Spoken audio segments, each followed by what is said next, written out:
3 नए कृषि कानूनों के खिलाफ और एमएसपी की मांग को लेकर दिल्ली कूच कर रहे किसानों पर हरियाणा की सीमा पर वाटर कैनन से पानी की तेज बौछार की गई। इसे लेकर हरियाणा के पूर्व मुख्यमंत्री और नेता प्रतिपक्ष भूपेंद्र सिंह हुड्डा और राज्यसभा सांसद दीपेंद्र सिंह हुड्डा ने इसे लोकतांत्रिक अधिकारों का हनन बताया।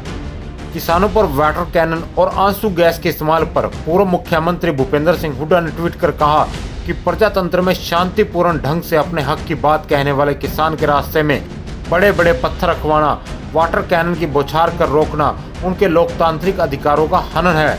हुड्डा ने अपने ट्वीट में लिखा कि किसानों को रोकने के लिए सरकार को इस तरह का तानाशाही रवैया नहीं अपनाना चाहिए।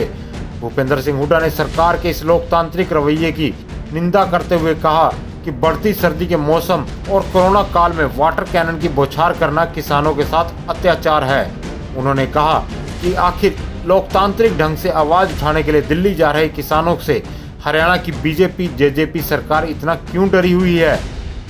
तो बहुत सरकार को भी संयम से काम लेना चाहिए और बातचीत करें उनसे, तो बातचीत करने चाह रहे जो भी बात करें उनका समाधान निकालना चाहिए। जैसा शुरू में मैंने कहा था जब ये 3 कानून बनाए थे कि चौथा कानून वो लेके आए कि एमएसपी से कम कोई भी खरीद करेगा उसको सजा का प्रावधान होना चाहिए।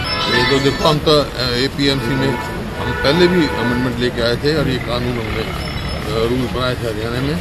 अब फिर जो विधानसभा का स्तर आएगा उसमें फिर हम अमेंडमेंट लेके आएंगे। पहले उसमें जो है ना पेनल्टी का प्रावधान था, अब सजा का प्रावधान करेंगे। इसके साथ ही राज्यसभा सांसद दीपेंद्र सिंह हुड्डा ने भी ट्वीट कर कोरोना के समय में इस प्रकार के काम को निंदनीय बताया।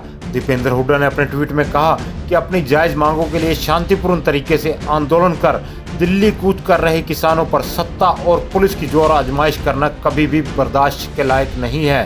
कोरोना का हवाला देकर किसानों पर बंदिश लगाने वाली सरकार खुद ठंड और महामारी के मौसम में अन्नदाता पर पानी की बौछारें बरसा रही है। ये एक निर्दयता है। मैं इसको बहुत गलत मानता हूँ। हम किसानों के पूर्णतः साथ हैं। किसानों की मांग जायज़ है। सर्वप्रथम चौथा कानून बने, इसकी मांग आपको याद होगा रोहतक में चौधरी भूपेंद्र सिंह हुड्डा जी ने रखी थी, मैंने स्वयं रखी थी। जब ये 3 अध्यादेश सरकार लेके आई थी उसी समय हमने कह दिया था कि अध्यादेश गलत है और जब तक चौथा कानून ऐसा नहीं बनेगा जिसमें एमएसपी की गारंटी किसान को मिले, निजी खरीद में भी हमें कोई निजी कंपनी खरीद करे उससे तकलीफ नहीं, हमें ये तकलीफ है कि निजी कोई कंपनी किसान का शोषण करके एमएसपी से नीचे किसान से फसल की खरीद करे। और इसके लिए एक चौथा कानून अति आवश्यक है जिसके बिना कोई और आश्वासन का कोई मायने नहीं है। तो आज ये मांग बिल्कुल जायज़ है। किसानों की मांग सुनी जाए। हम पूरी तरह किसान के समर्थन में और सरकार जिस तरह से कार्रवाई कर रही है, कल भी हमने देखा जो है बौछारों के माध्यम से, वाटर कैनन के माध्यम से किसानों को सर्दी में और बड़े जो है कई किसान तो बहुत बड़ी उम्र के जो है किसान हैं, तो ऐसे समय में इस तरह का जो ये बहुत ही निर्दयता से किसान आंदोलन को दबाने की कोशिश सरकार को भारी पड़ी। यहाँ हैरानी इस बात की है कि इस लोकतांत्रिक देश में जब किसान शांतिपूर्ण तरीके से अपनी आवाज को उठाना चाहता है तो फिर क्यों हरियाणा की बीजेपी जेजेपी सरकार किसानों को रोक रही है। सरकार की इस मंशा से साफ है कि वे नेशनल हाईवे पर भी अपना प्रभुत्व बनाए रखना चाहती है।